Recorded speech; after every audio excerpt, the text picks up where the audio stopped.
All right, guys. After months, yeah, I wouldn't say years. After months of procrastinating on how to go about doing this particular kind of show, thinking of if it would be relevant and everything, we're finally getting to do it today. And starting because, hey, just start. And I'm with a guy who just started many years ago. This man is decorated with trophies and medals and stuff like that. He has won each trophy that the City Oilers can say they have won, either as a player or as a coach. Yeah. He is so quiet a man that today, after 2013 to 2023, I'm in my 10th year of supporting the City Oilers. Today is the first time I have ever said something more than hi to him. And yet I've supported him as a player, I've supported him as an assistant coach, as a coach. I think I've talked to just about everyone around the club more than I've spoken to you, Andrew. I don't think we've spoken before. I've seen you around. Yeah. That's the truth. But I think there have been a couple of highs. yeah, that's it. Sub-chief, That's it. That's it, really. I'm glad. So I was very surprised when I texted the GM, Grace Quizera, and he said, yeah, let's work on it. And I was thinking, is this really possible?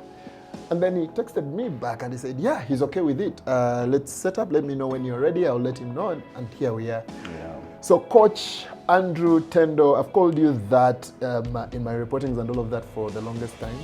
And we still stick with that. I have a government name, but Yeah. that's for official documents. So I guess I'll keep wait. it at I'll wait for the Andrew VAL. Now they'll have to put it there. But yes, now the head coach of the City Oilers. I'm very glad to have this conversation with you. This is Mugumisa Unscripted. Yep. And the idea around this is to just try and know you guys away from the court in your case. Okay. Every time we come to the courts, we see you in the City Oilers t-shirts or something like that, and you are busy and all of that. Right. Now we sit down and we try and understand who is Coach Tendo, because I do believe there are people out there who could relate with you in one way or the other.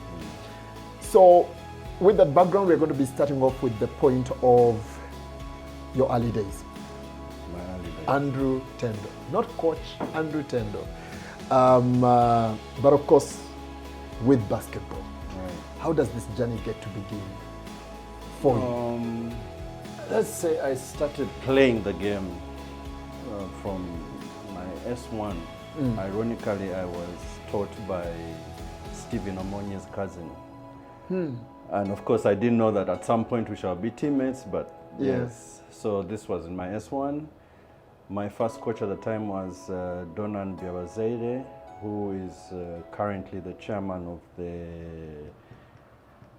competitions committee. Yes. Yeah, so he was my first coach. VP technical at the federation?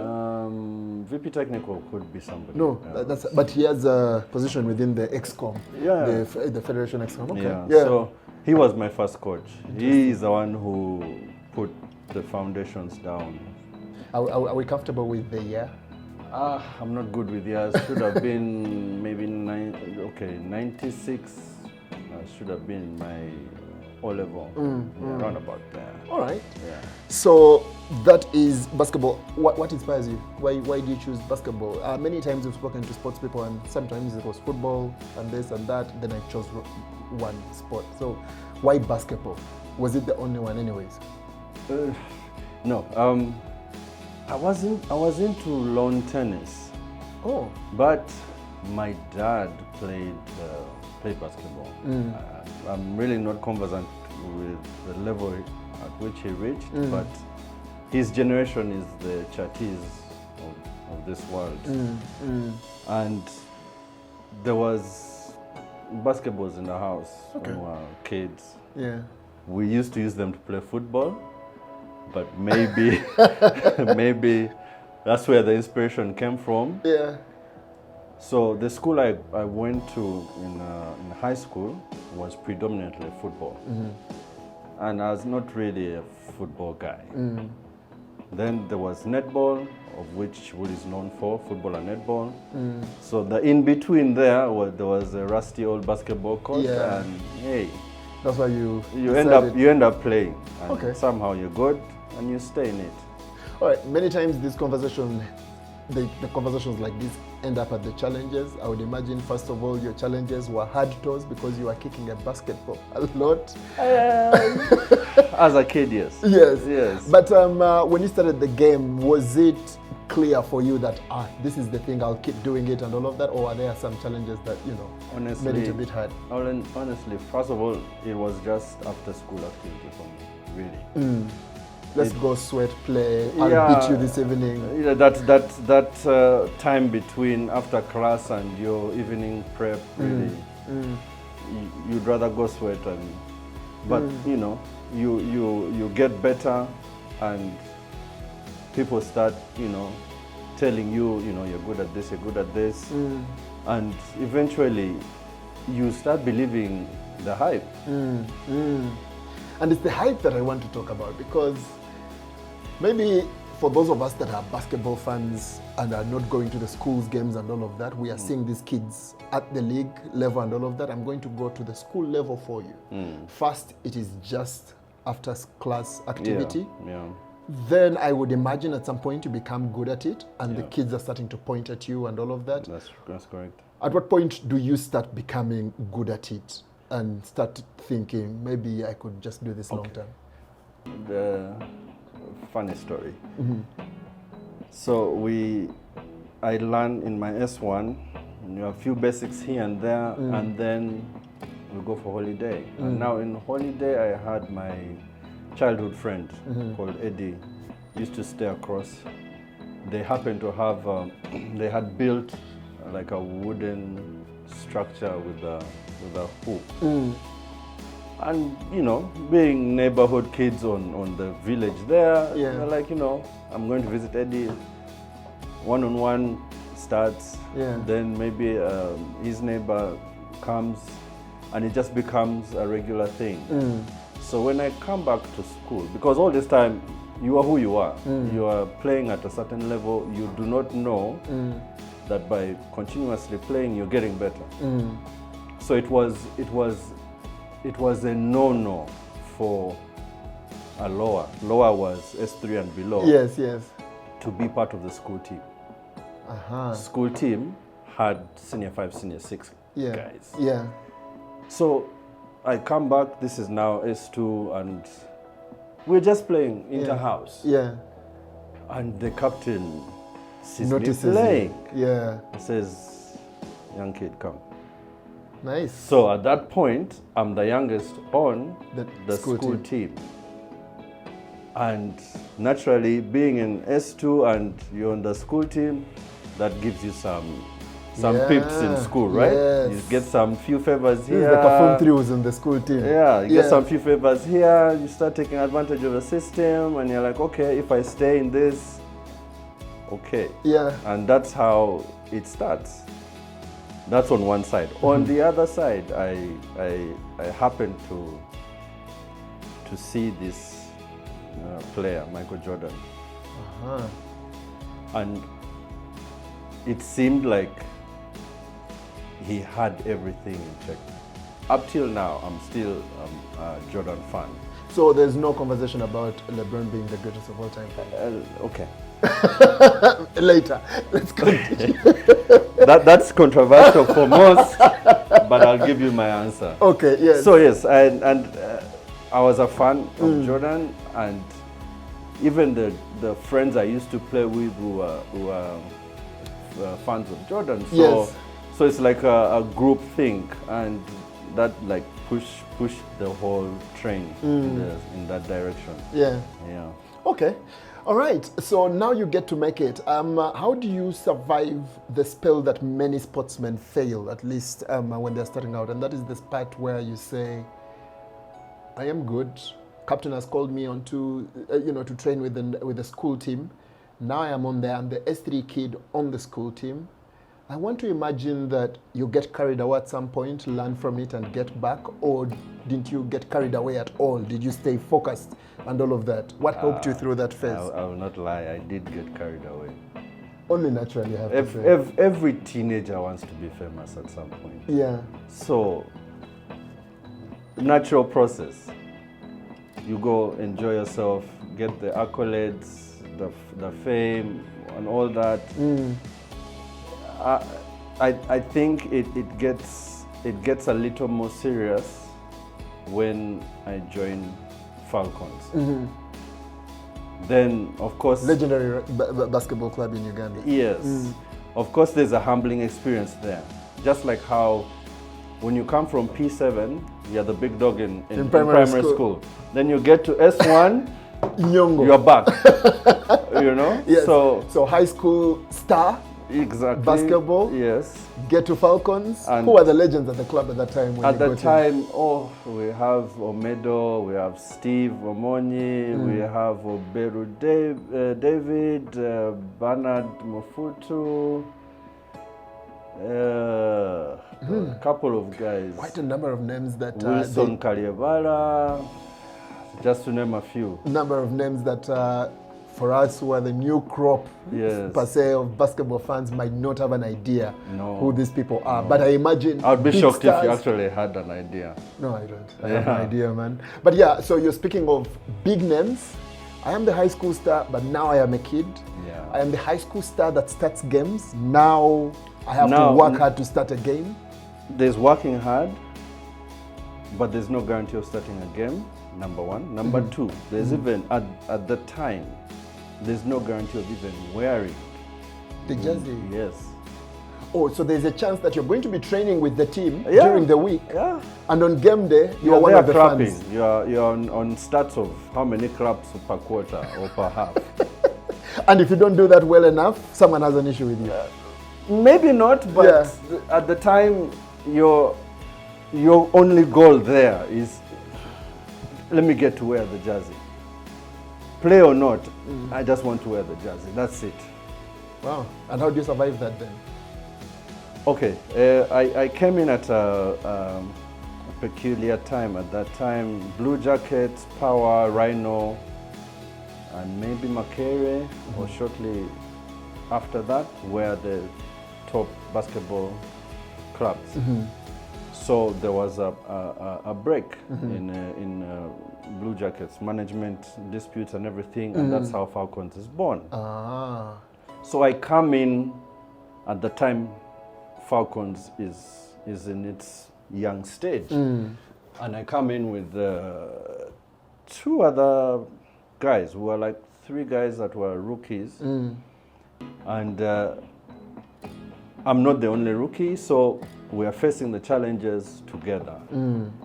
And there's also a little internal competition because there were three who were really new, and then there were two other young guys who were within our age group. So there was a little competition between us five. But we would practice Monday to Saturday, but Saturday we would stop at midday. So as the young guys, the five of us, away from the senior team, we would make a team and go touring. So let's say at the time there was in Zambia sharing court, would go and play. Whoever is there. So kind of like pick up, but you're just saying we're going to play together? Yeah, but we go there as a team. As the young Falcons. Nice. Not saying it to the world, but in our heads we're the young Falcons. And we are trying to work hard. Let's go see if we can beat these guys. So the motivation was, let word go out that there's this group of five guys whom you can't beat. So we'll go play in Bugolobi. I remember in Bugolobi there used to be a court, some half-court situation there. Go and play in Zambia. Even Machindia would go there. So who's giving you this transport? Because you're kids. No, you'll figure yourself out. No allowances for this kind of so thing? At the time we're getting transport money with Falcons. So you had enough to take you away from practice and bring you back the next day. So you you still don't have the money to go to Zambia, to Bugolobi, to Machindia? No, but you find a way. You would walk. Sometimes you walk, you go half the journey, then walk. Yeah, so, and that's how, like, to answer your question, that's how you survived. We survived, but also got better and good enough to start getting token minutes. You know? Oh, we've won this game, Tendo, going. Yeah, literally. Okay. But even 2 minutes, earning 2 minutes in the game was like Was finding gold. Tell me the first time you got those 2 minutes or 1 minute, that token minute that you call it. Yes. What did it feel like? First of all, did you know before that No. that you would be able to get in? No. But at least you had the jersey, so that was At the time, yes. I'd started wearing the jersey. So there were a couple not my chosen number, but I'd started wearing the jersey. Oh, there are levels to There's this also thing. there's also a chosen. There's also a number. You know, this is one thing. Maybe you've come across it, but mostly it's predominant in footballers. But Yeah. as sportsmen, we're a superstitious bunch, and we are very some of us, not all of us. Some of us are very attached to our numbers for whatever reason. Yeah. You just like a number. Yeah, you I'm maybe not a sportsman, but I have a number. Maybe Yeah. you had a great day with that particular number, and you say, you know what, this one I'm sticking with. Yeah? Did you have one by that time that you had wanted to choose? In high school, I had number 9 because of Jordan's influence. Was number 9 in the Olympics at the time, and that's the number I played with throughout high school till I switched to 14. I don't remember why I switched to 14. Yeah. Oh yeah, there was another kid who Loved the 9. who was more of a Jordan fanatic than I You was. were. So you said, let's So I have said, it. you know what? Here, It's yours. take. But you don't know why you chose the 14. Probably because it was the one that was I available. don't remember I chose 14, but somehow I was on 14. So fast forward to Falcons. 14 is being worn by Benjamin Bitter, one of the founders and pillars of the team. Okay, you're not getting 14. No chance. 9 was being worn by a Rwandese gentleman at the time. I forget his name. Yeah. And I'm not. Also key player. Yes, also key important player, player, yeah. key role player at the time. So I set off for 6. Yeah. So that's the number I was wearing at the time. 6 is It's good number. not close. Just an inverted 9, but it's not close. Okay, no consolations for you then. Yes. Okay, so now you start getting the jerseys. The day you get your first 2 minutes, what is the feeling as you walk onto the court? I used to play quite a bit of rugby Right. in my O-level, and I remember my debut for the school team was around senior 3 or thereabouts. I was hyped the day I knew I would get my debut, Right. until the moment I came in as a sub. I was told, now you are on. Everything froze for me. I know. I walked onto the pitch and I pictured, we used to have what we call the White House at school. Right. And in my mind, I am representing the White House. I'm representing all these people. I froze on the pitch. They scored a try against us. They passed exactly where I was. you were. So I had to gather myself much longer. I want to hear, what was the experience when you got into the court the first time for the Falcons? Okay, so I will take you back. Remember the 5 guys that Yes. So there was already internal competition. Between the 5 of you. Between the 5 of us. On who would get it first? No, just playing. So at that time, Bernard Mufutu was with us. Mufutu was the starting point guard on the team. He was in Kitante at the time. He was going to school with both Stephen and Oberu. So those now were already a foundation on the club. But Bernard is my age. Is my class. I'm looking at Bernard, I'm like, nah, I can roll with you, Yeah, right? Yeah.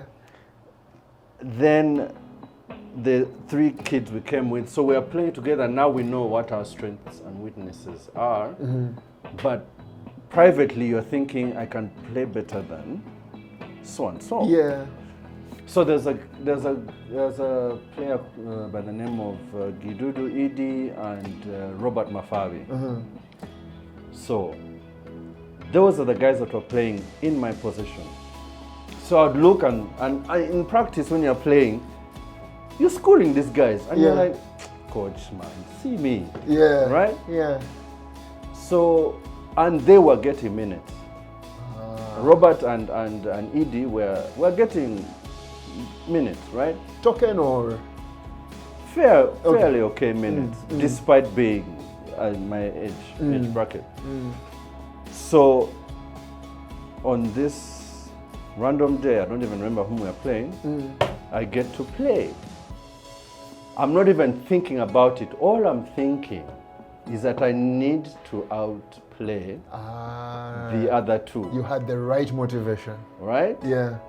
Not because I want to take their place, but because at the end of the game, we're going to sit and tell each other, okay, you got 5 minutes.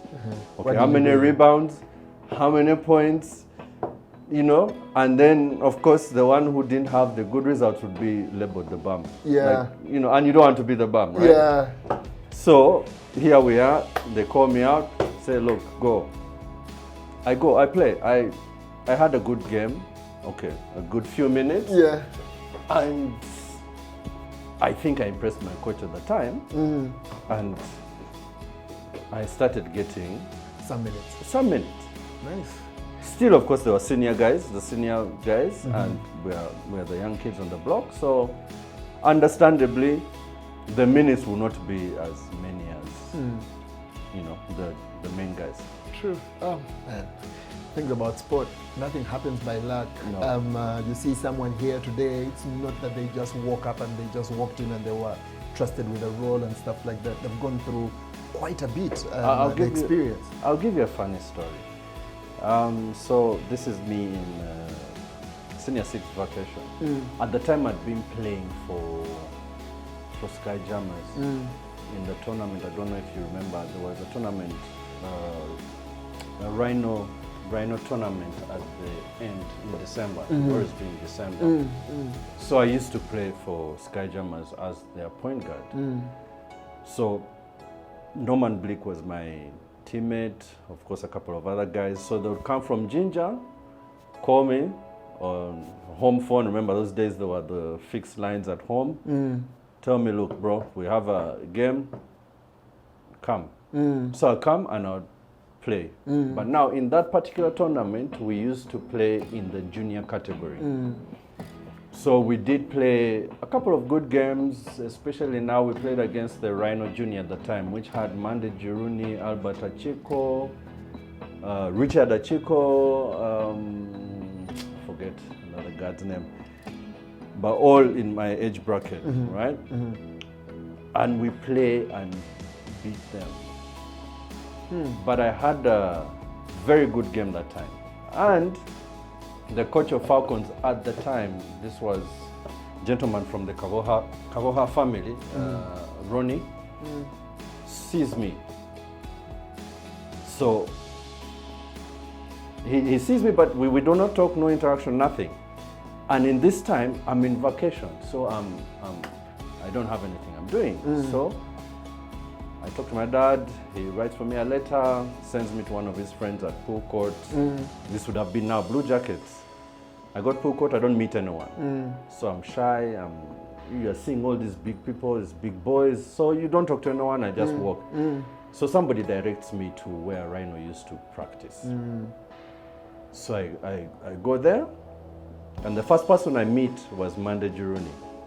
Interesting how your story is So I meet Mandy Juruni. So I tell him, look, I'm interested in joining a team.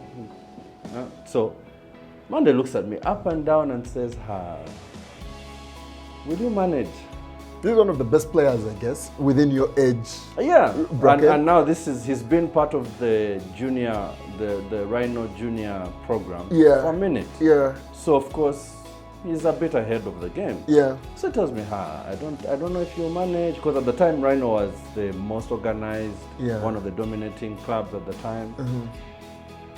So I take it to heart. I ask for which are the training days. Okay. So I go about my business, but we had this culture with my childhood friend Eddie. We would play at YMCA. We would wake up early in the morning, grab taxis, come to YMCA and play King of One-on-One, King of 21 at YMCA. From morning till when Ladybugs at the time would come to train. Now coincidentally, this is when Falcon starts training, or has started training. So I'm at YMCA, we are done with our pickup and whatnot, and This is when Ronnie, the coach now, sees me. Yeah. She says, I remember you, what? Why don't you come?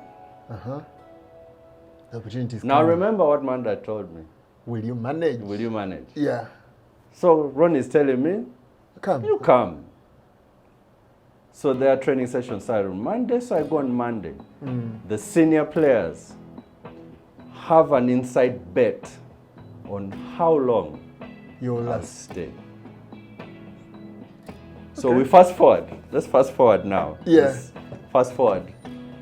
We are teammates with Monday in City Oil when we're still in the lower division. Yes. From teammates, we become colleagues. Yeah. And now he's... You're taking over from him. Yeah. So that's our Interesting. small history, Manda and I. You met him when you were starting your career as far as clubs are concerned. Right. Ended up being teammates at some point. Right. Generally, you've been in the game together, because for many of us on the outside who don't know your story, would have imagined, Mandy Juruni, because when we came out, he was the coach, not the player. A very good coach and all of that. He must have just ended up seeing this guy who played for him at City Oilers, and maybe just groomed him as a coach, not knowing that everything comes from somewhere. Yeah, and it does. That's the thing with sport. It does. How many championships do you have? Well, we know the ones you have with the City Oilers, top division. Did you manage any with any other clubs, and how many, if any? I played for Falcons, as I'd mentioned. So we had back-to-back three-peats. Yo. I was part of the first three-peat. I did not complete the second three-peat because of studies at the time. Yeah. So with Falcons, I had 5 rings. Yo. 5 rings, all of them as a player. Yes. Then you go to City Oilers. Do you join City Oilers at its start in the, what was that, second division? At the time it was third div, div 3. It was div 3. Yeah. So you join them at the actual start of the club? No. Okay. So Grace, who's the current manager, used to pick up with Haji Santur Mohammed, who's the chairman. Yeah. They had their own thing. It was a regular thing. Started from football. I don't have the whole story. I just have snippets. Yes. This is Kabira? Yes, this is Kabira. Yes. So they used to play football. Then I think somebody got hurt, so they decided to play basketball. start playing basketball. Pick up. This is now their thing. Yeah. Now on my side, I'm done with playing. I had been coaching in high school at the time. When I was in university, I was coaching in Kaboja secondary school, and with my childhood friend Eddie. Yes. So we were both coaching. So we are out of playing. We're trying to figure out life, trying to look for a few shillings here and there. We put on weight. So I tell my boy, you know what, we have to do something about this. This way. Yeah? Let's go work out or something. So I tell him, let's go, there's Kabira, let's go and pick up. So we'd pick up with a bunch of guys who pick up from Kabira. Some of them still do pick up from there. Nothing serious. You just pick up, that's it. Pick up, go home. Just to lose weight. So it becomes boring because it's monotonous. So Mugisha just does. Coach Mugi. Coach Mugi. Yeah. One random evening I tell him, bro, there's this development. At that time it was Div 3. I was like, look, why don't we just Put a team together. put a team together just to play over the weekend for fun. Nothing serious. We pick up here, so you know. We could as well go and compete. Yeah, so Mugi is like, you know what, I can get someone who can get us water. Nice. Someone who can help us pay registration fee. So I'm like, cool, you do that. The How guys. much was registration at the I time? have no clue. I have no clue. That was not your thing. You were there to play. I just wanted to look forward to something. Yes. And that's how City Oil is born. Yo. Yeah. So the current coach of the City Oilers is also pretty much one of the minds First captain. and first captain Yes. ever of the City Oilers when Yes. they come together. Yes. So it's not fair for us to say I was part of them when they started. We pretty much birthed the idea. I might not have really moved the pieces, Yes. but I had a conversation that led to the pieces being moved. Amazing stuff, man. Yeah. Well done. I admire you right now because I'm thinking many times we go out, we start something, you never know where it will go. Many of us start things that never go anywhere. That's true. You are part of a story that has ended up dominating Ugandan basketball like no one has ever done. And that is crazy. And you've been there for it all. The start, for it to be back, Yeah. the actual start, and here you are. With everything you've done, before we finish the championships conversation, how many championships did you win with the City Oilers as a player vis-a-vis as a coach? Do you even know where you transitioned? Do you know the point at which you transitioned? The point at which I transitioned, I played the first and second year. So that's 2013 and 2014. Yes.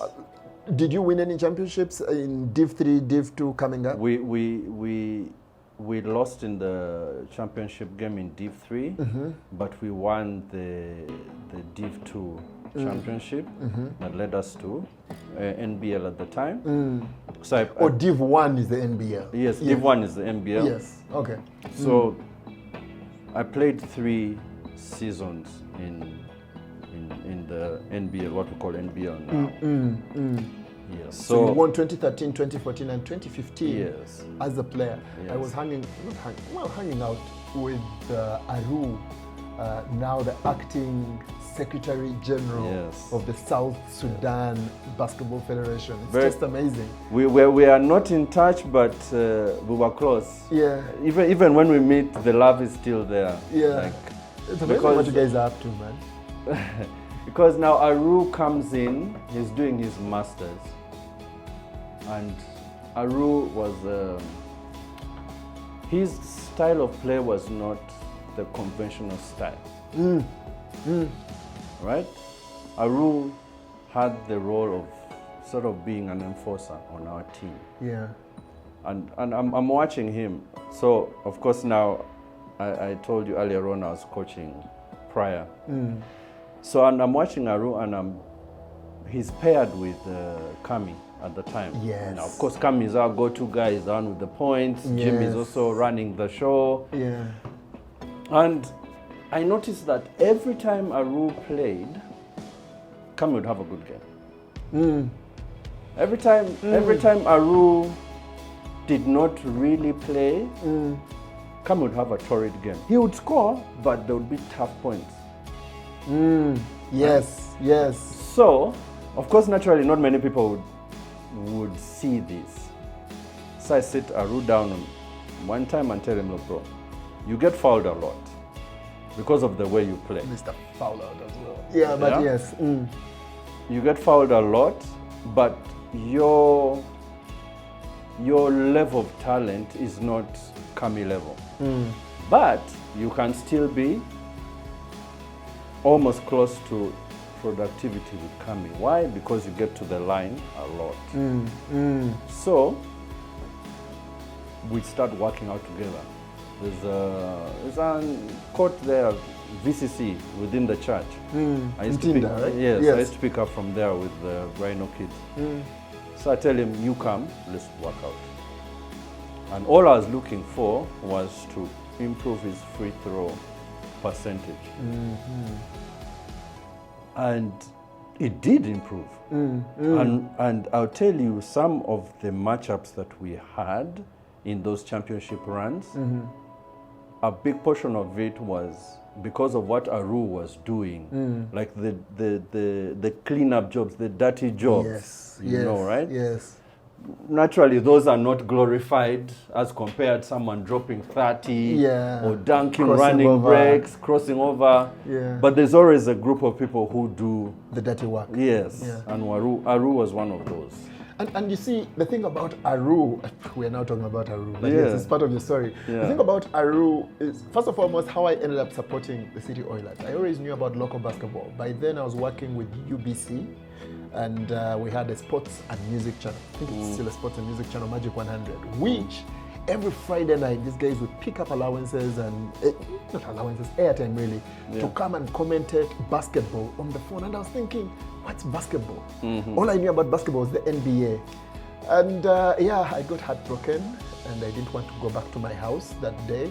And in the build-up to that particular season, everyone had been talking about this team named City Oil that has come in with the money, it's buying everyone. And I look back and I'm thinking, they weren't even buying anyone. They were buying subs of other teams. You mentioned in our first year, who? There's hardly anyone notable, honestly. Apart from Jimmy who was a sub and not really used power, I think. at power. Yeah, yes, then he comes not in. really used. Yeah.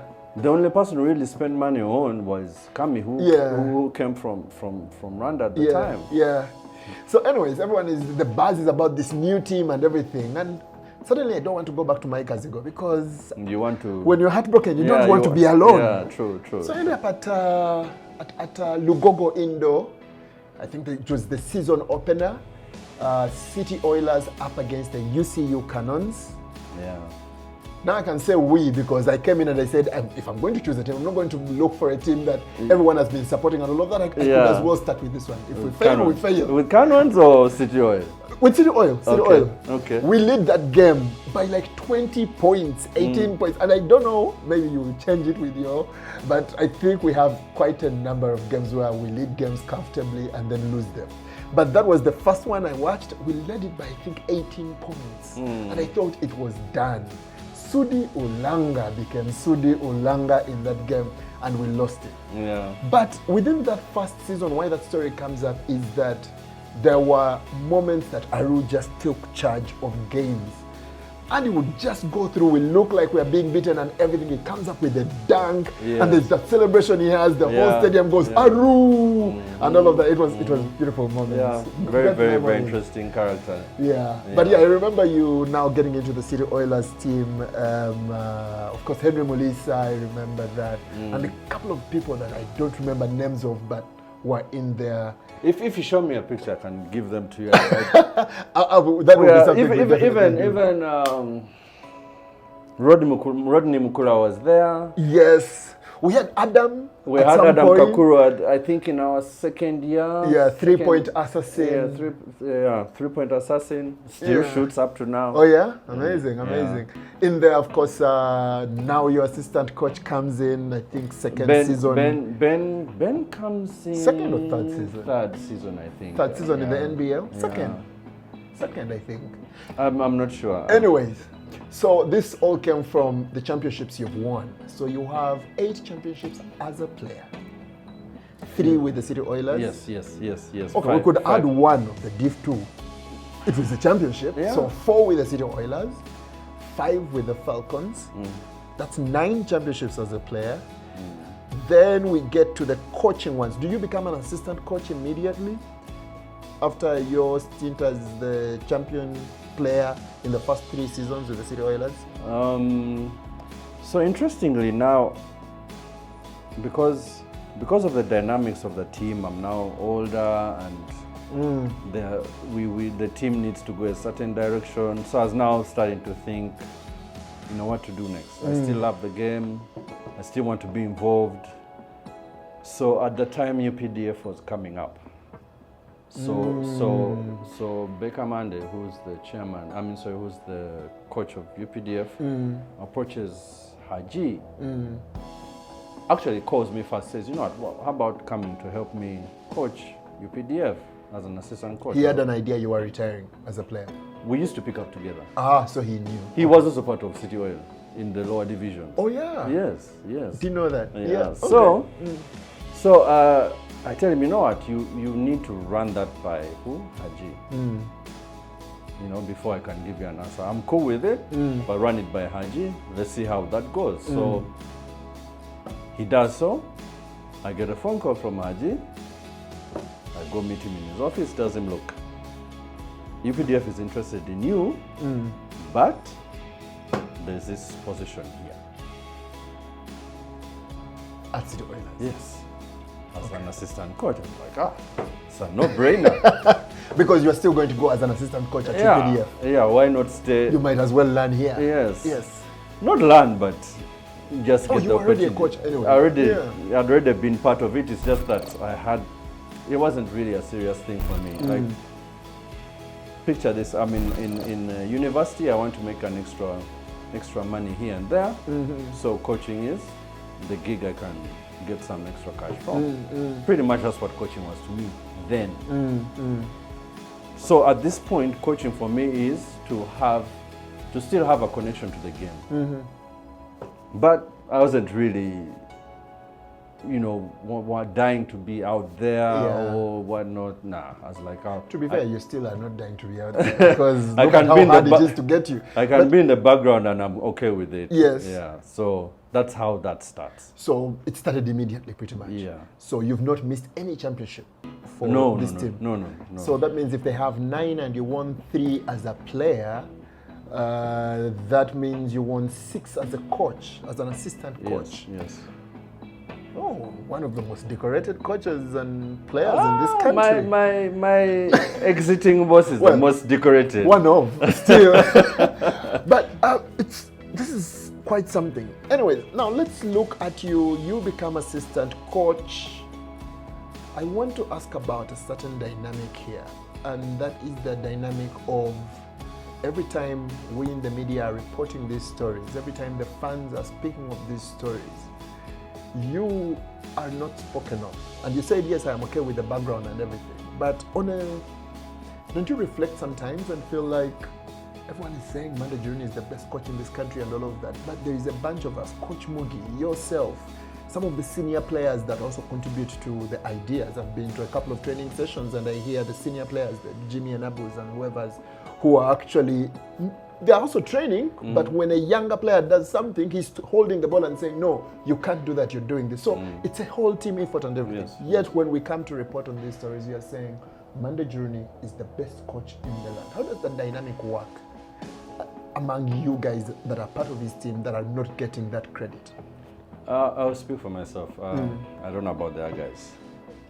Now that would be a problem if your motivation is recognition. My motivation was 1, the success of the club. 2, the guys that I'm working with. Have I helped them move from point A to point B, talent-wise or skill-wise? Now, those were my motivations. I started working with a kid called Kalwani Samuel. He went...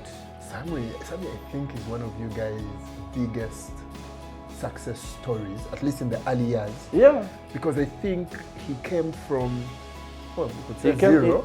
Not really. Okay, for us out here, from zero, a kid was making all these mistakes on the court and everything, and then by the time he left, he was one of the best players in the league. But yeah, tell us about working with Sammy. So Sammy comes, is athletic but raw. Yes. He was playing for Rhino at the time. He's athletic but raw. And quick. Yes. And he's playing against Aru, Kami. Yeah. Every day in training. These are big men. Yeah. Right? As in big in size, in height, character, playing style. Like there's nothing soft. Right? And I'm looking at a kid who has potential and I'm thinking to myself, how does he be successful enough to contribute to the team's success? So it wasn't I need to recognize an elaborate thing with him. It was pretty much just working on a skill set to fit him with the other two. And I imagine you started doing this before you retired as a player. Yes. Yeah. So my satisfaction came when he was called on 2 national teams. To play in Tunisia, I think, 2015. Yeah. For me, there is where my satisfaction is, because then I know I moved this player from point A to point B. Whether he comes back to give me my flowers or shout outs, that's on him. That's on him. That's Yeah. on him. But I've already received my satisfaction.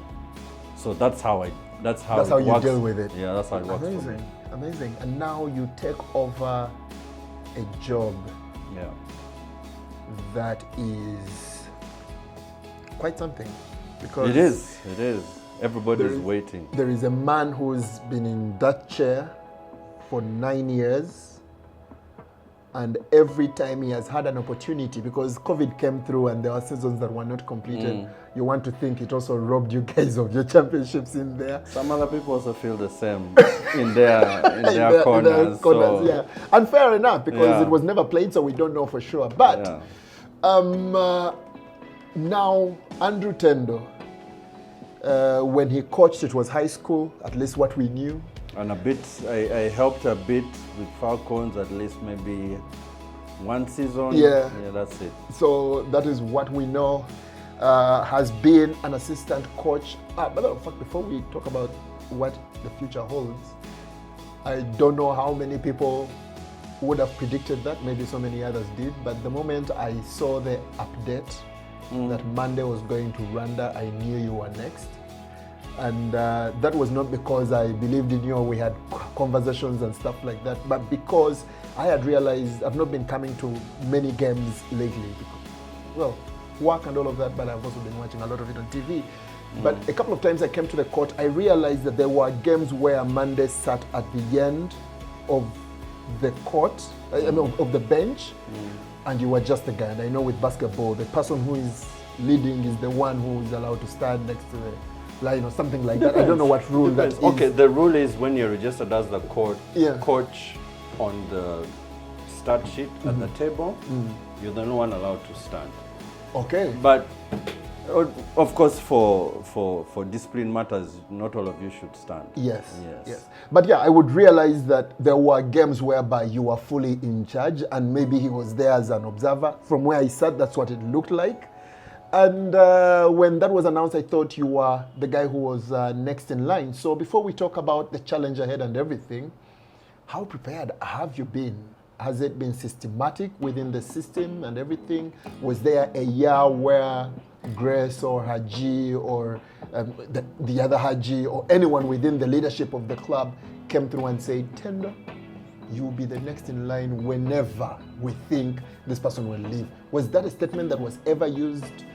Was it obvious that it was yours the moment Monday got this next big opportunity? Tell us about that. No. Like the direct answer to you to that question is no, nobody ever said that. Okay? No one raised your hopes about anything. No. And of course, we don't know what the future holds, and we also never envisioned that Monday would get a job outside Uganda. But the world moves the way it does. So, before, it wasn't in anyone's mind, myself inclusive, of being capable of being a head coach. Let alone of the City Oilers. Let alone of City Oilers. So, one of the seasons, Monday had to travel to the US. Yes. And he stayed away for the whole first round. Yes, I remember that. So this is now You actually did well now that you mentioned. But yeah, continue. this is the first time I'm introduced to the world Yeah. that actually this guy has the ability to manage. And I didn't do too badly. You did well, you're being modest about it, but you did quite well. At the end of the day, I just didn't want to be the one who soiled the pants. Yes. You know, that I was just surviving through. Yes. So, yeah, so the Monday comes back, life goes on. But I think that sowed the seed, especially when it came to management. But again, I'm also a realist when I approach things. Nothing is written in stone. Nothing is obvious, at least to me, until someone comes and proclaims it and tells me directly that, you know what, This is X, what Y, we want Z. to do with you. Yes. Okay. So even when Mandy told me, you know what, I'm getting this job, what, I was like, well, go do it. I mean, I have a theory that the universe gives everyone one window in their life where they get a breakthrough. Oh yeah? So the issue is, you who's gotten that window, do you see it? And do you use it? But I believe the universe offers every one of us that one window. So I tell Mandy, look, we are not young, bro. This just might be your window. Go do your thing. Do whatever you need to do. Decide it will survive. Amazing. But and I kept telling everyone who kept telling me, you know what, you're the guy. I'm like, bro, until Someone the else. top dogs say so. Yeah, I'm not making noise about that.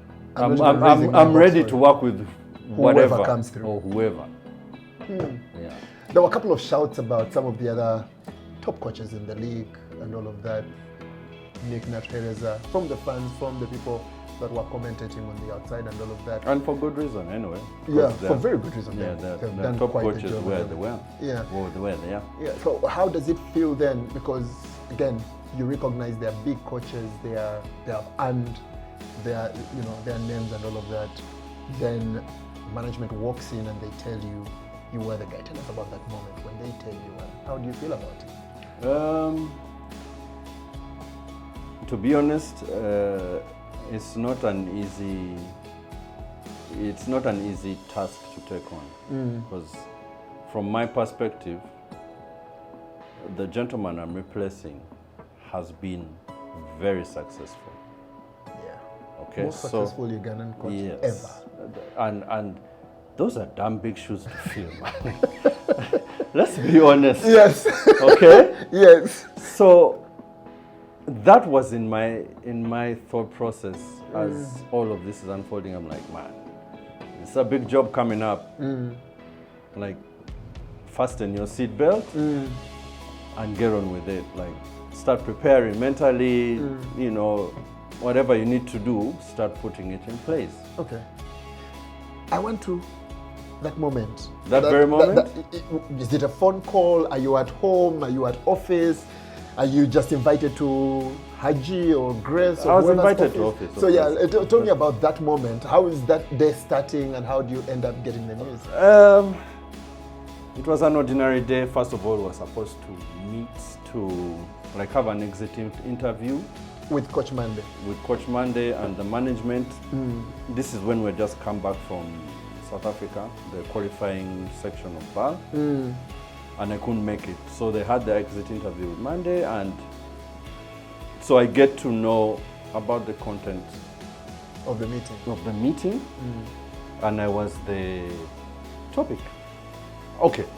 Part of the talk was about me. So by the time I get to meet Haji, I kind of already have an idea. And like the thought process I've already had that thought process and made peace with it. And so at this point, my thought is, what are the expectations from the management? Naturally, winning is already there, but what is this other bit that they want? Because naturally they want something improved, some changes, whatnot. Yeah. So now my mind, because the moment I knew I'm moving to the next step, like you're now being promoted, there's KPIs and all that, so you start thinking about those things that are coming up and how you're going to deal with them.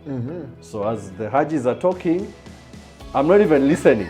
I know that moment. I'm now thinking, okay, what they want moving forward now. Yeah. I already got that information. Yeah. I already got that news. We're in business now. You're already working. Yeah, we're in business as now. They complete the announcement. Yes, we're in business now. Interesting stuff.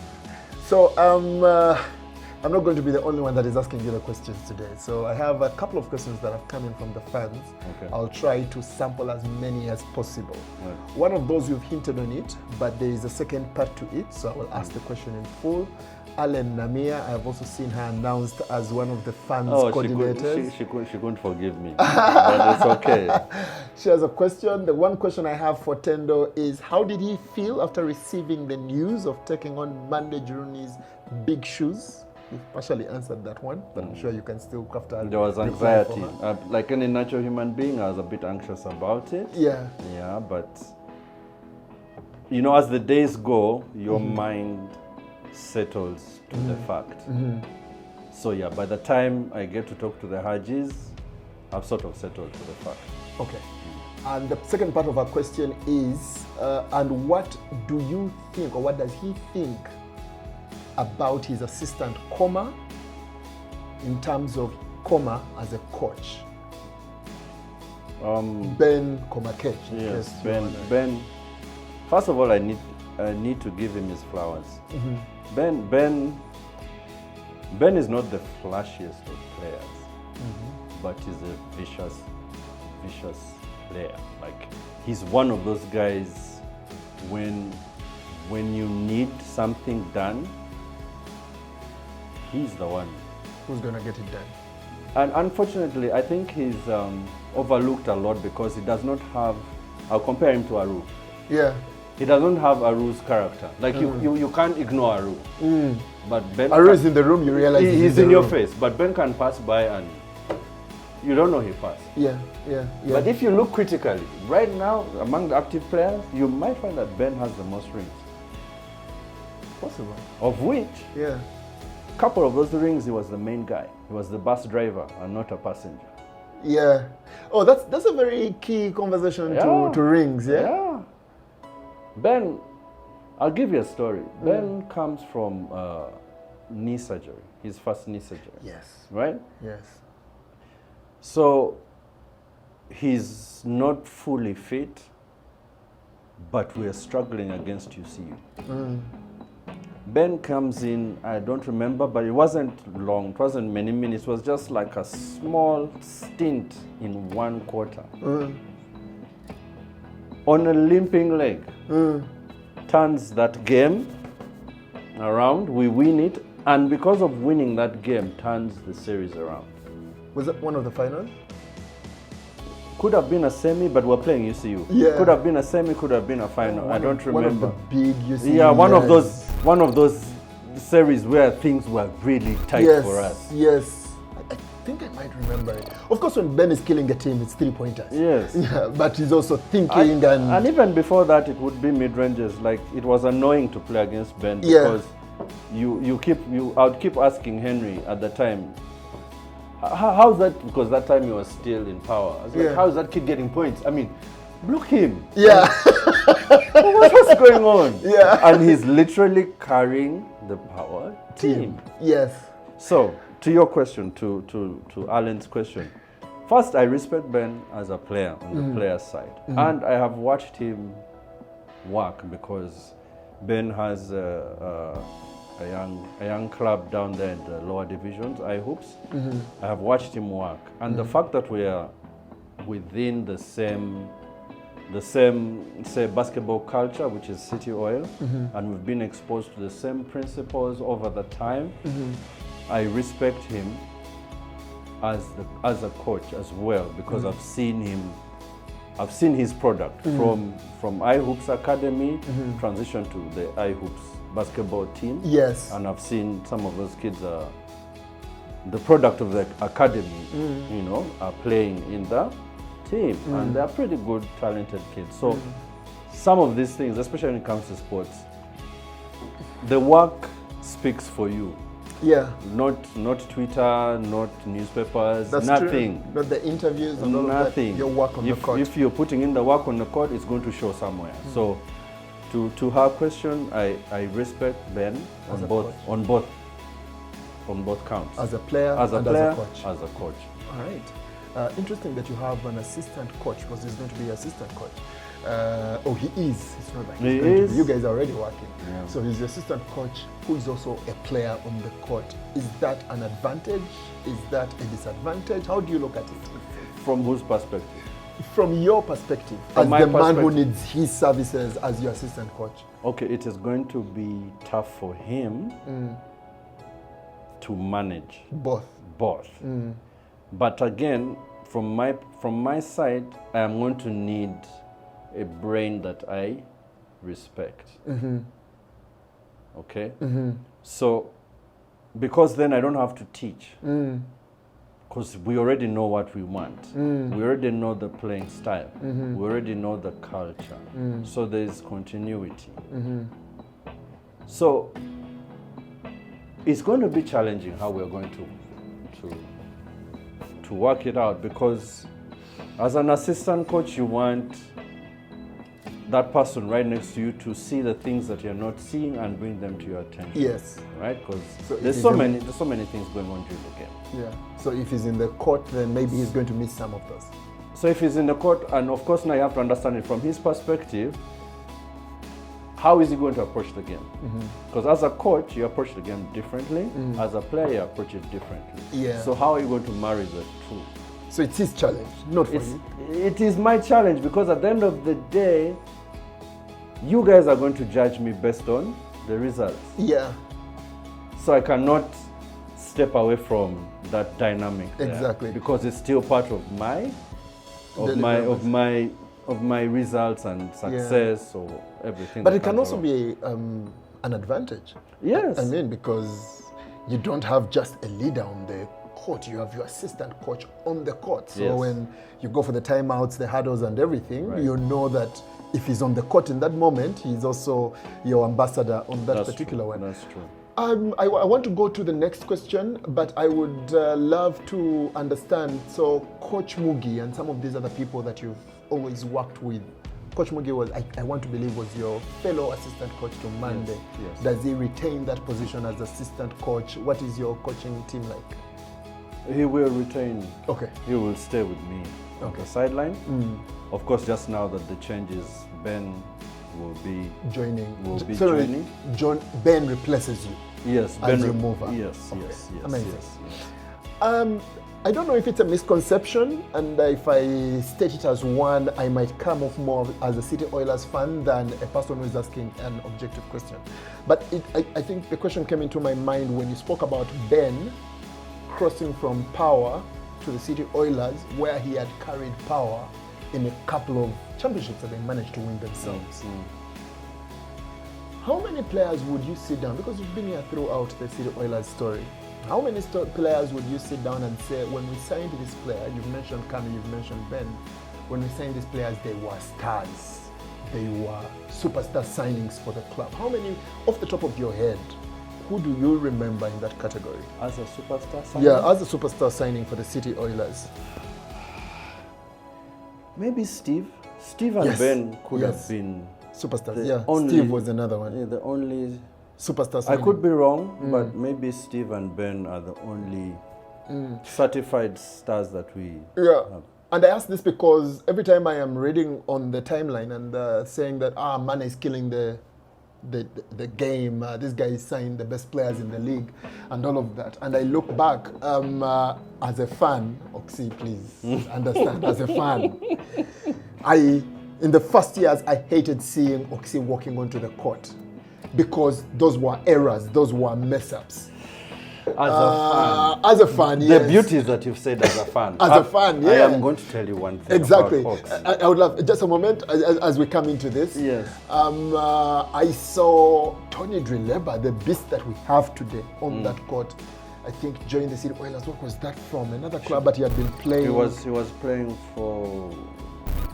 I'd seen him in the Zuku Basketball League for Yes, Makerere. yes. Very talented, but raw kid, comes into the City Oilers team. I think it was that whole transition you were speaking of earlier on, where it was just a whole other level. think his first season was just as that player. Then second season was also going that way. And I think in his second season playoffs, he became a whole different player and all of that. I've watched a couple of players come into this team and be transformed into the stars that they are. And I think that's what feeds the idea that you guys are buying the best players and then maybe taking away from the work that you're speaking of to make them the stars. So those are two things you want to speak on, right? You transforming these players and how I was totally misunderstanding Oxy. Let me start with the Oxy bit, then you remind me the other bit. Okay. So the thing is, for me, if I had a player like Ox, just that guy who will run through a wall for you, he'll be the first player I would recruit. So he had that going for him already. Oxy, the Oxy you're seeing now is a bit older, maybe he's slowed down a bit. The Oxy, a few years back, 2013 or 2016? Because 17? he started with us in the second division. Yeah. And he was our energy guy. Like he would pick the rebounds, run the breaks. He was the guy who was keeping us going. So when people really diminish Oxy because he doesn't have the flashy talent, I feel bad. Yeah. Like, to be honest. No, current Oxy, you'd be, not even current Oxy, I think Oxy from the second or third championship going forward, when it was apparent that, you know what, we can just rely on it was the time we lost Sammy, Aru, and a kid called Mabenz Andrew at the time. Mabenz, yes. Yeah? So we lost height.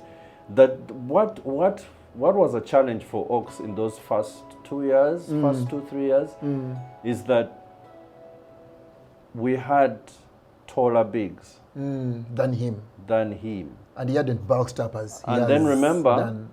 his playing style is, I'll call it unorthodox per se, at the time. So it was not easy to fit that jigsaw puzzle together, right? And also, we played him out of position a lot because now we already have the other three bigs. So we used to play him at the 3 spot. So that's why it looked like. Makes sense. Right? Makes sense, yeah. But when we took him back to his natural position as a foreman, then he flourishes. Amazing. But that's all development. Yeah, don't be mistaken. Oxy has been integral in literally all, not literally, actually, he's been integral in all, starting from second division. So it rubs me the wrong way when people start shooting at Ox a bit. Like, guys, let's not do that. Amazing. And now, again, to remind you of you guys getting to transform talent and everything, because I think there was an interview that Haji did the other day about potential signings and all of that, and a couple of people were wondering, what do you mean building talent? You guys don't build talent and all of that. How do you feel? Again, you've told us what you feel about us, shooting down a person like Oxy and what he brings to the club. How do you feel when we shoot down the work you do in transforming these players? Honestly, that's everybody is allowed to have an opinion. So that is your opinion, and you're allowed to have it. As long as, for me, it doesn't really mean much, I really don't mind. I let it go. But what people don't understand is that when we're recruiting, over the years, we look at the areas we are lacking. Okay, so that can depend on the type of players we have at the time in the club, like the senior players, and then do you want to go young in a particular position, or do you want to get established in a particular position? Okay. Right? Okay. So we were fortunate, very fortunate, that over the years, like, our recruiting has been spot on. Yeah. Like, of course, there have been a couple of there have been a couple of misfires here, but most of the time we kind of got it right. And if people are being honest with themselves, we didn't get big names in our first year. Apart from Kami. Kami was the only big name. Yeah. Right? Yeah. Jimmy Enabu, great potential. Jimmy Enabu was potential. Yeah. Aru wasn't really known except to the Kenyan community. guys. There was the Tanzanian point guard. Was it Tanzanian? Moody, yes. Moody actually would have been considered as another star because he had played the year prior. Yeah. And he was established. Yeah. Probably Moody is another name. Yeah. Okay. But the rest were the pickup boys, the people who had brought the club to the top. But even flight. when we move forward, away from Ben, who else? And Steve. Yes. Yeah. Who else? Fair question. Fair question to ask. Oh, there was Landry. Yes. Star, international. Yes. Yeah. Landry. Yes, I agree. I accept Landry as well. Okay. All right. I have a couple of other questions. We are past the hour mark, so we'll just try and conclude this. We'll go through them. Yes. So, what are your thoughts? Oh, this is another fan, Bakshi Asuman Khan. Yes. One big Oilers fan as well. Yes. What are your thoughts about doing a rebuild and having more rookie players on the team? He has 3 questions. That is question 1. So as you answer, please note we have 2 more. It's going to be a challenge because... Is that the direction you're taking this year? Yeah, we're actually in rebuild mode. It just doesn't... It's not obvious, but we're in rebuild mode because now the team has aged. Yes. Imagine we have 9 championships, but we've literally been... When you add the COVID years, that is 11 years. So if you got a team, okay. Yes, the core of the team is the the same. If you get a kid who was 23 at the time, they are 34 now. 11 years, yeah. They're 34 now. Yeah, and you can see the conditions we play in. So those are beaten bodies now. And there is the Basketball Africa League as well. You want to have as many of these players on that team. Yes. Okay, I see you. Yeah. So it's ongoing, but again, with the experience and what we've been talking about, it shouldn't be so alien to you to build new talent. No, but it's going to be there's going to be a growing process. Okay. Yeah. All right. In the current state of the league, his second question, Bakshi. In the current state of the league, we see a lot of recycling of players. What's the prospect of Oilers getting new players who can fit into the team? Okay. So that's an interesting question because when he says new players, what does he mean by new players? Which, of course, you can't answer because the question is not yours. But to go back to his question, I'm thinking when he says recycling, you're just getting a player, say from he's been at KIU, has played at he has gone to Blazers. Yes. Yeah. Okay. So now that's a problem with Oilers first because the pool that is coming from secondary schools is not as deep as it was in the years before. And this probably, the last pool that had some semblance of talent was Jimmy Enabu's generation. After that, it's been recycle. So it's the pool is not that wide. No. You can't fight recycling. If at all a player is good and they're available, you're going to bring them in. It is bound to happen. Okay. Since you're saying it's bound to happen, and you've used a very interesting combination, is that a hint, sir? You said KIU went to Blazers. Is that a hint of someone who could... I'm not putting you on the spot, I'm just asking. Having good I guess there will be no answer to that. No, I can't do that to my good friend who coaches Blazers at the moment. Oh, interesting. You heard it here first, even if you didn't hear it. Given that City Oilers, this is the third question. Given that City Oilers will not be playing the league opener, does this have any effect on your preparations on the team and all of those kinds of things? No, because I'm actually even thankful that we're not playing the opening game because we, as a team, we really haven't had an elaborate off-season. Because when you've been blessed with a bunch of talented players, of course now when the 3-on-3 director comes in looking for the best players, they'll pick some of your players. Yes. When the national team committee comes looking for players, they'll pick some of your players. Then again, you're fighting to win the league so that you can qualify for BAL. So you can imagine, we have been busy. Yeah. Like the basketball we played for the last 5 years has been a lot. There are times where you guys have looked tired on the court even before the game starts, just in the warm-up. Yeah, it's been a problem that, man. Depth issue then? For who? For you? Or Uganda as a whole?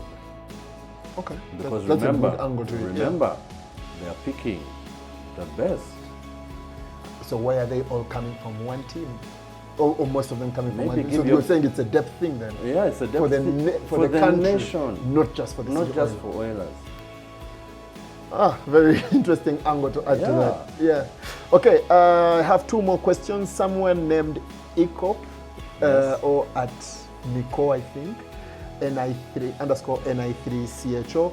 He says, what's your plan for Michael Kawumi? How is he planning on integrating him into a team that has been together for over 3 years? He puts it at 3 years. Michael Kawumi. Kawumi. Maybe he goes by a different name.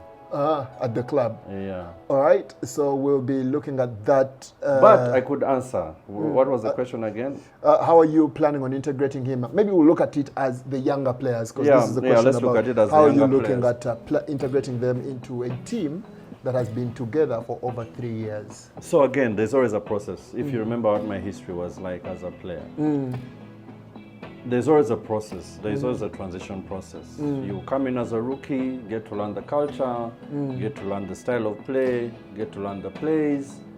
There's a hierarchy. Yes. There's a hierarchy in the team. So you come and you're at the bottom of the ladder. So and you earn your steps. Yeah, at least with me, you're going to earn your steps, because that's the school that I know. Isn't that a challenge for you? Because again, you know, the thing about this is that you guys are from a different generation. I am also from a different generation. Then we have a different generation today. And it's not even about them.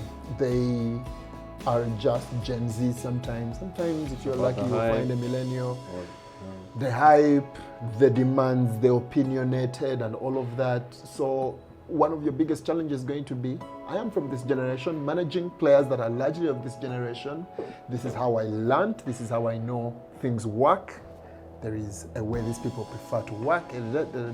How do you then find that compromise, that balance? Isn't that one of the big challenges that you have? Yes, it is. I even faced it a bit during the off-season. But most times what I do is that I ask the younger player, what is your motivation to join the team? So it can be two ways. I want to join a team that knows what it's doing in terms of the winning culture, and I want to pick from that. Or I want to join a team for the hype that comes along, because we have to be honest. We have to be honest that there's some hype that comes along with being part of situation, especially for the players. Maybe not us, the management, but the players. For the players, there's some. It's a City Oilers player.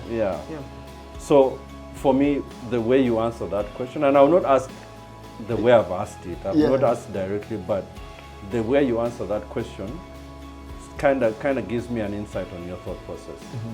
And if we should sign you on. And if we should take you along. It's not noticeable, but there's a type of character that we recruit.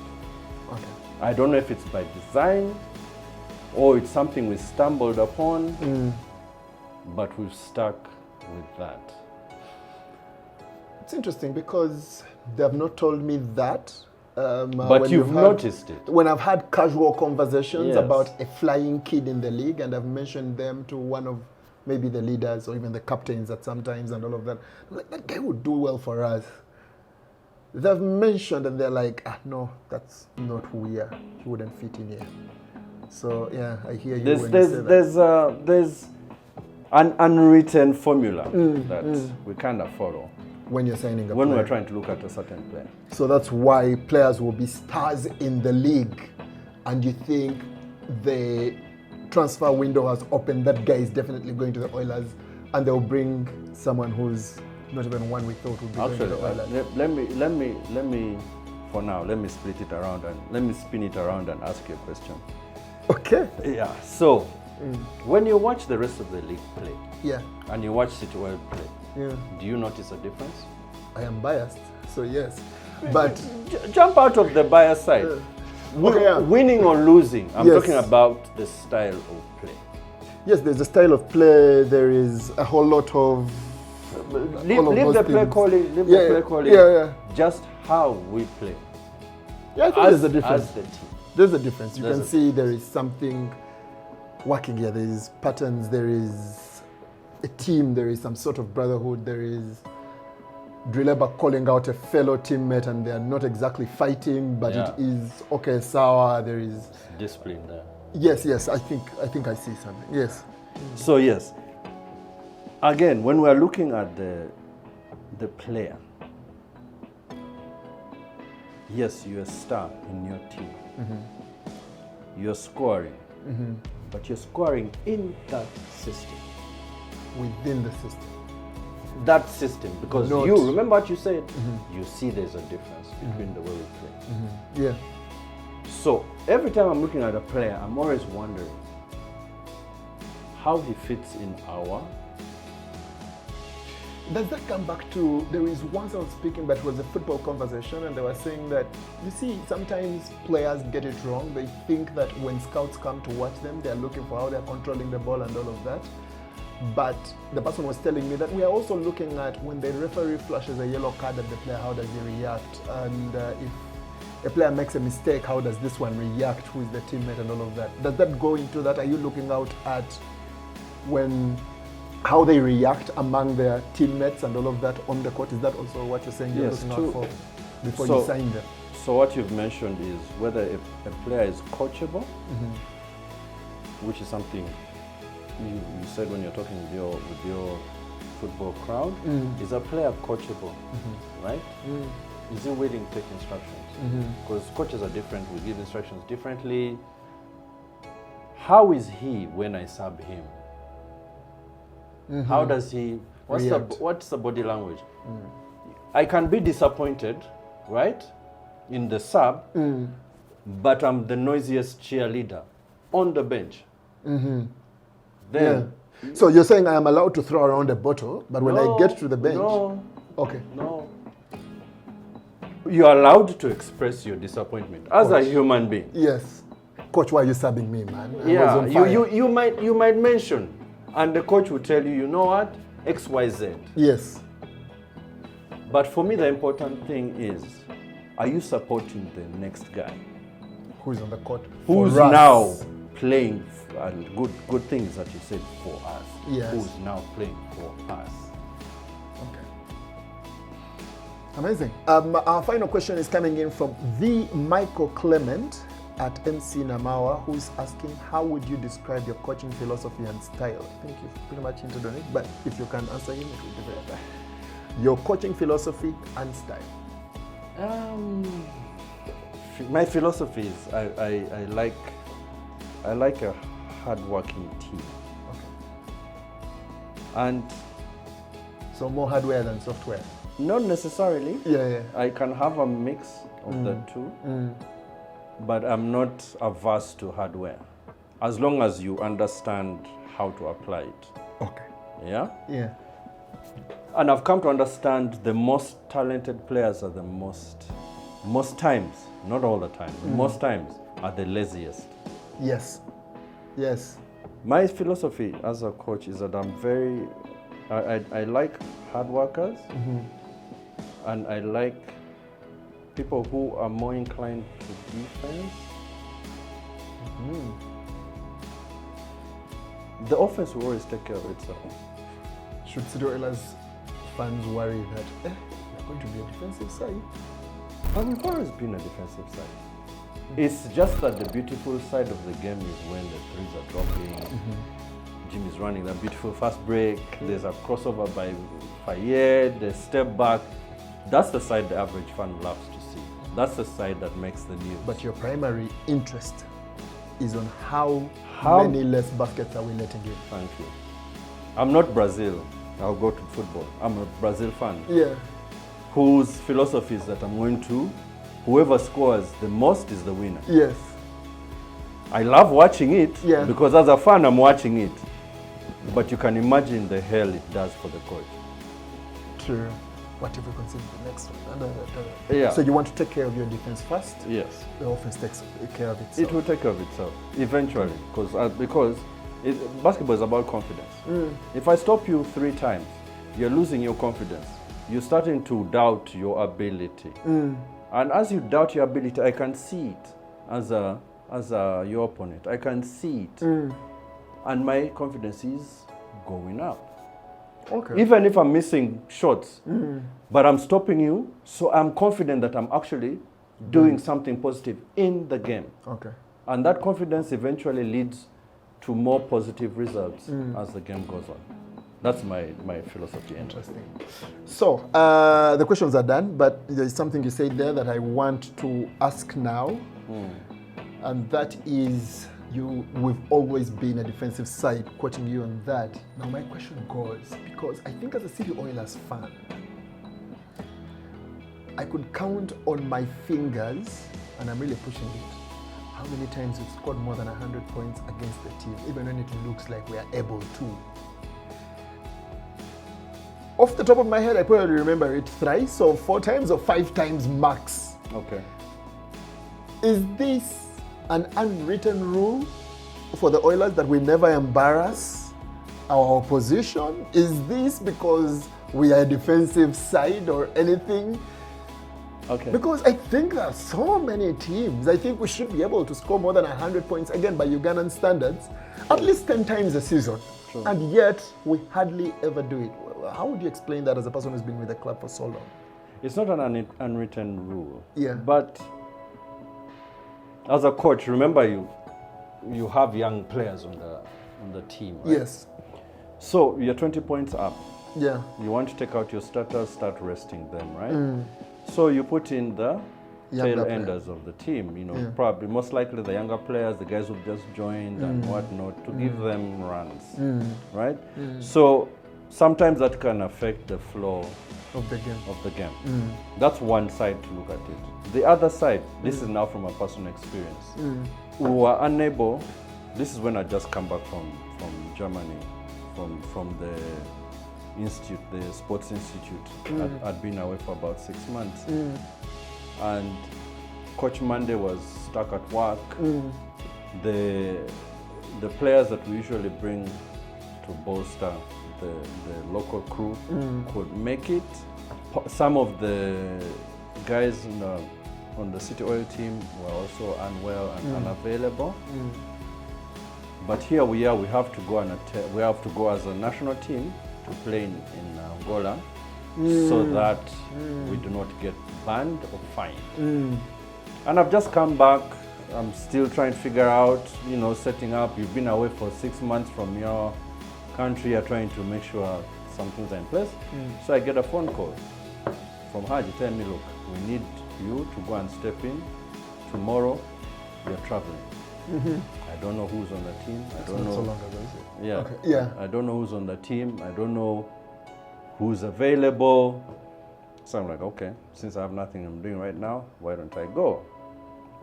I get to know the team as we are heading to the airport. Yes. Oh, even Jimmy's coming. Okay. Oh, even So obviously, head coach. We don't have the team we would want. Yes. Right? Yes. Anyway, we go. So we're playing against Cote d'Ivoire at the time. Had Diabate. Diabate is like what, 2-time MVP, Bal and what? Yeah. Even Guinea. Yes. We had Cote d'Ivoire, Guinea, Angola. Now, these are not simple teams at all, right? And this is when your mishap decides to happen. And this is when I'm missing literally 8 players. I actually have 7 players. Yeah. Anyway, we had a mishap on the uniforms. Yes. We get there. I have only access to 6 players. Yes. Okay. Of course, mentally I've dealt with that. Now we're in the game. Yeah. So the other coach has the ability to beat me by 100 Yes. on the national stage. Yes. But do you know what he does? No. He takes off his starting 5 and plays. In the middle of the game or before you even start? He played 5 minutes of the first quarter. With his starting 5. With his starting 5. This is Cote d'Ivoire. Takes them off, takes off the Diabates, leaves on only 1 starter and plays with his tail end bench. For the rest of the game? For the rest of the game. The Guinea coach, in the middle of the game, we're playing, my guys are gassed. Yeah, they are done. Of course, there's no rotations, there's nothing. I call a timeout just for everyone to breathe. You're not saying anything technical or tactical, whatever it is. Our goal was to avoid a ban and avoid a fine. Our presence there, whatever the circumstances were, we had achieved our goal. You know, you fans and your emotions and your expectations. Man, we are losing. How can they beat us like that? You will all be fine. There's a bigger player here. Yes. So I called the timeout, gave my boys a breather. We are going back out. The other coach walks across and asks me, I can call a timeout to give you more time. Interesting. Now this is a lesson to me in that moment. Call it a life lesson. I used to be one of those coaches who's like, I'm going to crush the other team. And for the fans, we love 100 on the board. Exactly. But now I'm on the other side. I'm now experiencing what it feels to be the one that is going to be in crushed. A blowout. And it's this not, coach, it's not your own doing that you're being blown out. No. Yeah. And this coach is telling me, you know what, let me call this time out that I don't need. So you guys can breathe a little bit more. Yeah. And I told him, thank you. I even met him after and I thanked him again. But that has stayed with me. And now to answer your question, there's also the other side. There's a player on the other side who's probably playing a big game for his first time. Do you really want to crush his aspirations? The rest of his career. Yeah. Because you'll always remember that, and you don't know how they'll come out of that. You don't know if they'll pick motivation from that. You're lucky if they pick motivation from that. A W is a W. 2 points, 1 point. I can ask you of games that we won by 1 point, but right now, if you think about it, it was a win. Well, I know there were quite a number of KIU games won by a point. Exactly, but when history is judging you, it was a win. Oilers won. Yeah. Or Oilers lost because you've also lost by a point or 2. Yeah. So really, the 100 is the fans' love to see it, but it really adds nothing to the game. Yes. What a conversation we've had. So much from where you started at, how you got into the game, where you are, and all of those kinds of things. I am confident this will be something so enjoyable to watch. However, I hope so. I want to deliver one last part. Okay. Jordan or LeBron? Oh, that conversation. Okay, before I answer you, why are you skipping Kobe? Okay. I will answer it, but I'm going to ask you, why are you skipping the Kobe? Black Mamba? I honestly don't know why. I think it's really down to the most popular comparisons that have been done have been LeBron versus... Thank you for being truthful. Yeah. I'm not trying to dodge it. Look, Jordan was influential and quite literally helped the NBA grow to what we know right now, right? LeBron has sort of, in my opinion, LeBron, Steph Curry have sort of carried on that influence of father for the new times, for the new generation. So, that being said, because of the influence this particular player had on how I picked interest in basketball, how relatable I was to him, minus the achievements, I'd feel Jordan would be the GOAT. Okay. Because of how long he's been around, LeBron is bound to break many records. Yeah. That's all he has over. I'm not going to talk about the 6. Right? I'm not going to talk about the 6 because that makes the argument a bit shallow. But because of how long he's been around, obviously, if the numbers are correct and he's playing every day major minutes, he's going to break records. So, to me, the GOAT is Jordan. But I have 1,000% respect for the body of work of LeBron. Why? I know how I felt at 39. And I see a 39-year-old run on that court as fast as 22-year-olds or even faster. Play more minutes than guys half his age on his own team and still be effective. But if you don't respect that, then something is not right with you. So I respect LeBron. Fair enough. That's it. After this interview, I definitely know you better as a person.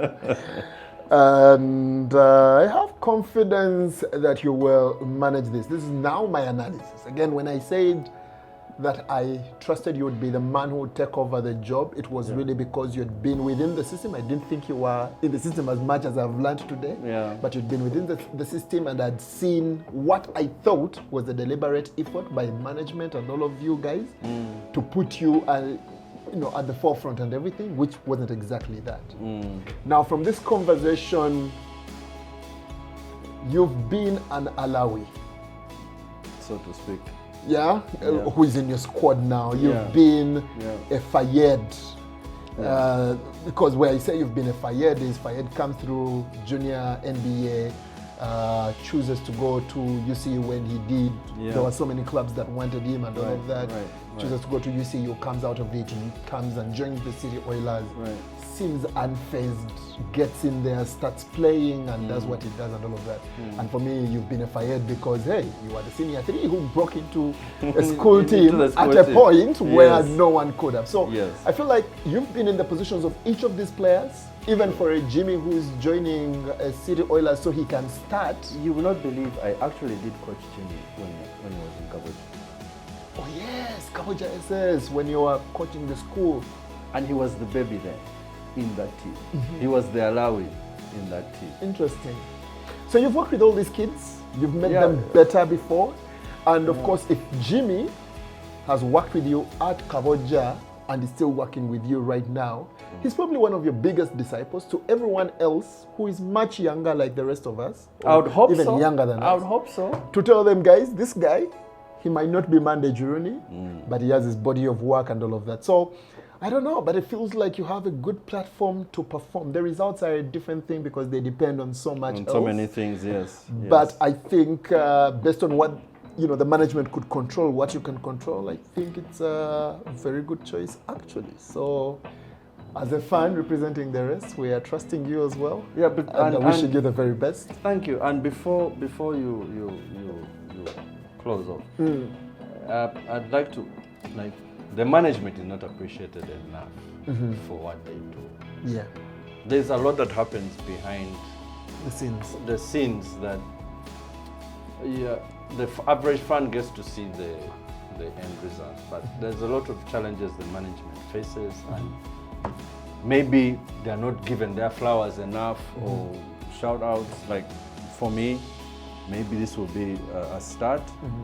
I just appreciate the amount of work Grace, Santul, Haji Hassan have put in, right, to to get this club to where it is And now. still be here. And still be here.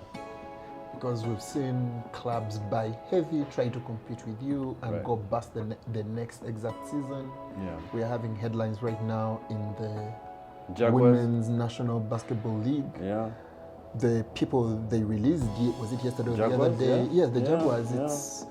It Crazy, doesn't look like, oh, we are changing strategy so we can continue winning. It looks like, so it's amazing the kind of job these guys do. Right. And you were talking about you being offered the assistant coach thing, and I think there is something you mentioned there that we might have skipped. You mentioned it wasn't about the Kamani, which I could have used. So, but for me, it says they were offering you some Kamani, however small it was, but it was some Kamani as an assistant coach in 2015-16, thereabouts. We have so many clubs right now that are not able to commit to paying their coach, let alone Right. his transport allowances. Right. Not even their players. And here we are having a team that is, I don't know, but from what I gather and peek and connect, it's not even the most highly paid team in the league for some of the teams that have tried to compete with Right. and right, all of that. Right. But it is consistent. That's the key. And the players turn up, you guys turn up, and you perform consistently for more than, what, 13 years. Put yourself in a boss's shoes, and you don't pay your workers for 6 months, but you expect loyalty, hard work, consistency. How do you expect them to provide that when they can barely come from home Or have a meal yeah at home. and now this is sports, right? Already the I need situation gym, I need... yeah already the situation is not as where I would think it should be, Yeah. but hey, Big job they do. yeah, Big job. that's it.